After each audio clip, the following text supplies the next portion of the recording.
So we're here in Sanliurfa Museum, and behind me is the Karahan Tepe collection. Now this has only just been opened. So for those that don't know, Karahan Tepe is an 11,500-year-old site in the Tek Mountains in the vicinity of Göbekli Tepe. It's one of the Testapela sites where they found potentially 12 sites, including Göbekli Tepe, Karahan Tepe and others, all in this area. But this one's been excavated and they've got a remarkable selection of artifacts and statues and other pieces here which I want to show you. I'm going to show you and make this video like a top 10 of the most impressive artifacts discovered at this site. We're going to be visiting the site as well. It's got remarkable structures there, this pillar shrine with these 11 pillars carved out of solid bedrock, a huge 75-foot wide enclosure, similar to Enclosure D at Göbekli Tepe but bigger. But some of these statues here are amazing. We have totem poles, we have animistic kind of creatures combined with humans, and other features which are absolutely mind-blowing. So let's get in and take a close look.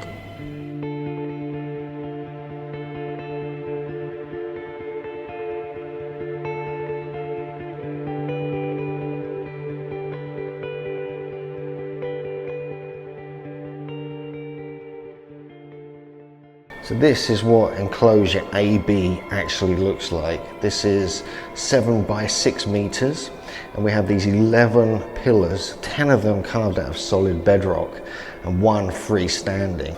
But let's look at some of these 10 especially. Let's look at 10 really good examples of some of the artifacts that have been found at Karahan Tepe. So number 10, we have this one. This is a pillar fragment.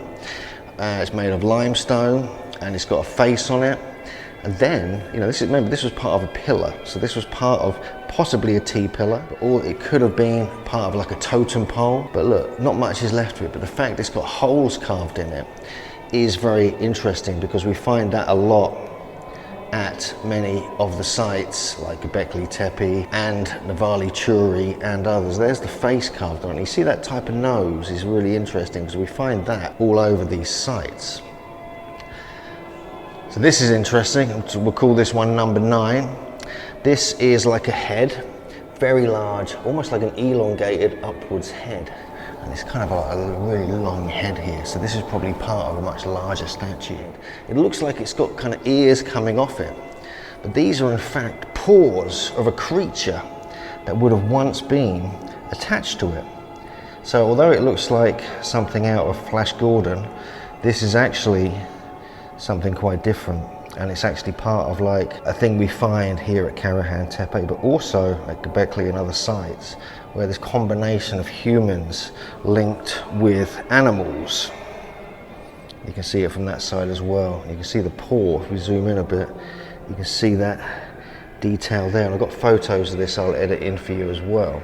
So here we have another type of totem pole. This has got a kind of almost deformed face. It's almost got like a hunchback, and the arms are what we find on many of the statues. And there's potentially another face down at the bottom there. So this is something we find all over this area of southeast Turkey at these sites. And it's almost like got a very long kind of face. Looks like it's got a hunchback as well. Or it's got potentially, it could be something else going down its side. It could be either its arms, or it could be another creature or another human. We'll call this one number 7. Look at this. This is like a skull, a head. Just the carving on the head here and the flatness of the top of the head. Really intriguing. Look at the eyebrows on it. Look at the frown. That is very stylistic. And you've got the teeth there as well, sort of like gritting its teeth together with a broken off nose, the flat top of the head. But look at the stylistic kind of, was that a tattoo originally? But what's going on behind here? Is this another face on the back? Or is this some kind of animal? Got a very detailed ear there. What is going on back here? Is this evidence of a representation of an elongated skull? This is very unclear.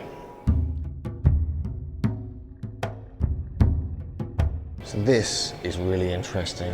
This is a huge monolith. Again, another totem pole. We'll call this one number 6. Look at this, going all the way down. And we've got a double fox here. So this could have been, this looks like it was a pillar, a T-shaped pillar originally, which has been broken off. But clearly you can see the double fox joining together, almost like dancing or jumping up together. And they're almost like kissing or talking to each other. One of them looks kind of excited, looks like he's got an erect phallus. Again, we find this symbolism at Göbekli Tepe. But here is interesting, which appears to show the kind of neck, so some kind of like design like we find on Earth of Man or the Megalithomania statue. And this could be where the T top part of it would have joined together, potentially. And then you've got arms going down the side here as well, with the hands meeting at the navel or at the genitals.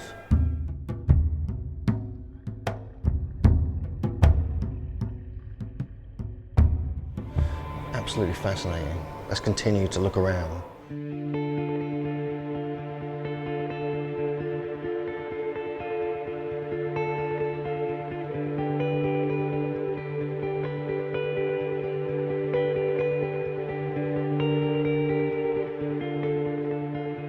So this is number 5 if we're doing a top 10 here. So it's got, I think it's got 2 heads on the top and then another head below.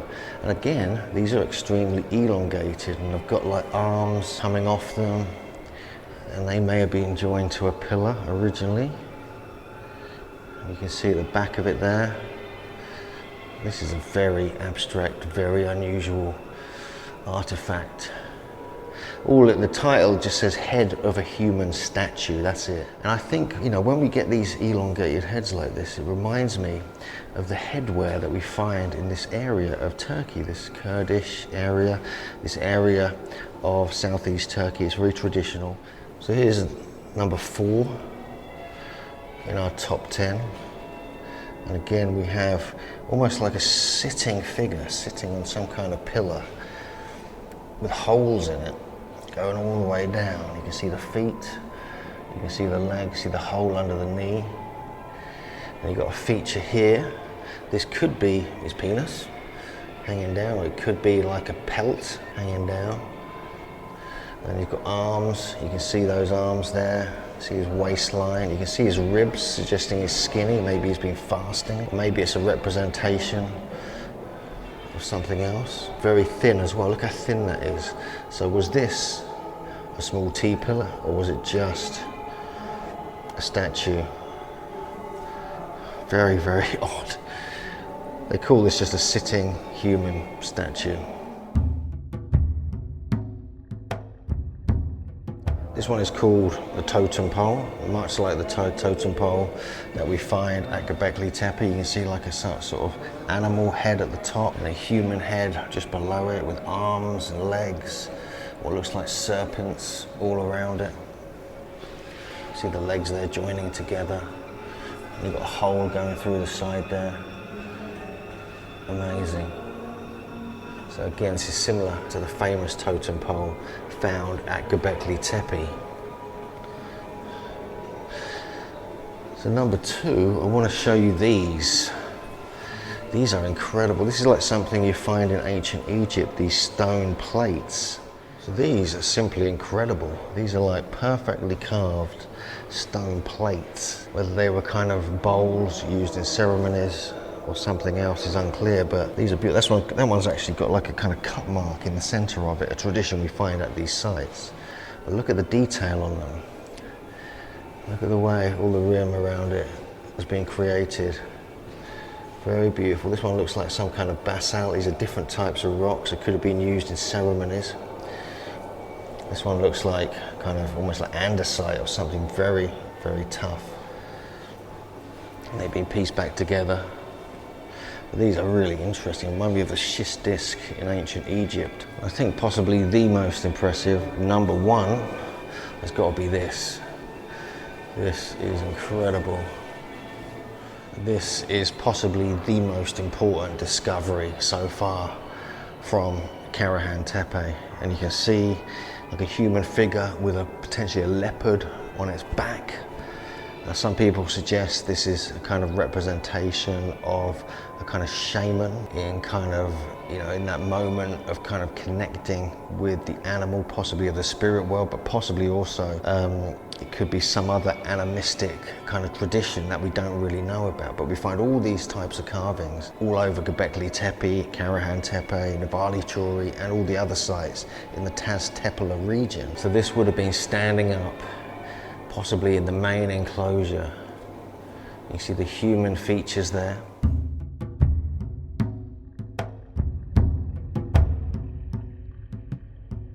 And the leopard, they call it here.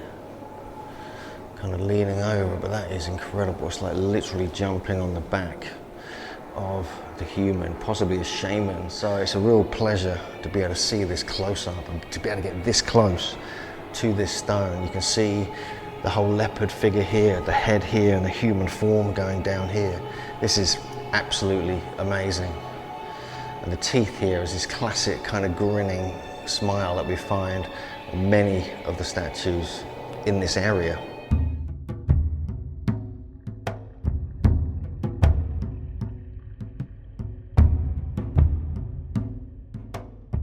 So we hope you enjoyed our little journey looking at 10 of the most impressive artifacts from Karahan Tepe. Now we know there are more at the site, there are more yet to be discovered, and we know some of them are not all on display. But what we've seen here is a very impressive selection. There's more than 10 artifacts. We're just doing a sort of top 10 just to give you some highlights of some of the pieces here. And we'll make another video of all of the artifacts so you've got a comprehensive overview, but wanted to show you some of the most impressive ones that have so far been discovered.